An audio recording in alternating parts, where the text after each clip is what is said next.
લોખંડી પુરુષ અને એકતાના પ્રતીક એવા સરદાર વલ્લભભાઈ પટેલની જન્મજયંતિ નિમિત્તે રાષ્ટ્રીય એકતા દિવસની ઉજવણી કરવામાં આવી રહી છે। આ અવસરે મહીસાગર જિલ્લા પોલીસ વિભાગ દ્વારા બાલાસિનોર ખાતે રન ફોર યુનિટી એટલે કે એકતા દોડનું ભવ્ય આયોજન કરવામાં આવ્યું હતું। આ દોડની શરૂઆત અર્બન હેલ્થ સેન્ટર સામે આવેલી સરદાર પટેલની પ્રતિમા પાસેથી કરવામાં આવી હતી। જિલ્લા પોલીસ અધિક્ષક સફીન હસનની વિશેષ હાજરીમાં એકતા દોડને ફ્લેગ ઓફ આપવામાં આવ્યું હતું। પોલીસ વિભાગના અધિકારીઓ અને જવાનો ઉપરાંત બાલાસિનોર નગરપાલિકા, જેસીઆઈ, યોદ્ધા ગ્રુપ અને અનેક નગરજનો આ દોડમાં ઉત્સાહપૂર્વક જોડાયા હતા।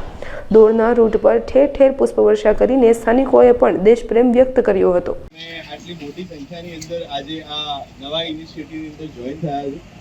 આજે રાષ્ટ્રીય એકતા દિવસ 2025 અને ભારતના લોખંડી પુરુષ એવા શ્રી સરદાર વલ્લભભાઈ પટેલની 150મી જન્મ જયંતિ નિમિત્તે જ્યારે રાજ્ય સરકાર અને કેન્દ્ર સરકારે નક્કી કર્યું છે કે દરેક એકમોમાં દરેક જિલ્લાની અંદર આ પ્રકારે તમામ કર્મચારી અને જનભાગીદારી સાથે રાખી અને એક રન ફોર યુનિટીનું આયોજન કરવામાં આવે, જેની અંદર સમાજના તમામ તબક્કામાંથી આવતા બધા જ લોકો જે છે એ આની અંદર જોડાય અને એક સાથે જે છે આ રન ફોર યુનિટી યોજી અને પોતાની રાષ્ટ્ર ભાવના અને રાષ્ટ્ર પ્રત્યે પોતાની નિષ્ઠા જે છે બતાવવા માટે આજે આપણે બધા અહીંયા ભેગા થયા છે।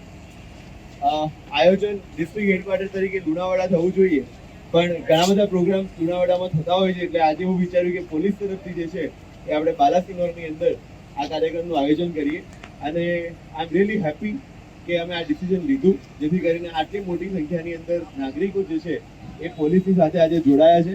ફરી એકવાર મહીસાગર જિલ્લા પોલીસ વતી આપ સર્વેને આવકારું છું, સાથે સૌનો આભાર પણ વ્યક્ત કરું છું કે આટલી વહેલી સવારે આપ સૌ આટલા ઉત્સાહ સાથે આટલી તૈયારી સાથે અમારી સાથે જોડાયા અને દોડ્યા અને આ રાષ્ટ્ર ભાવના અને એકતાનો એક સંદેશ જે છે એ બધા સુધી પહોંચાડવામાં આપે અમને મદદ કરી, એ બદલ આપ સર્વેનો આભાર વ્યક્ત કરું છું।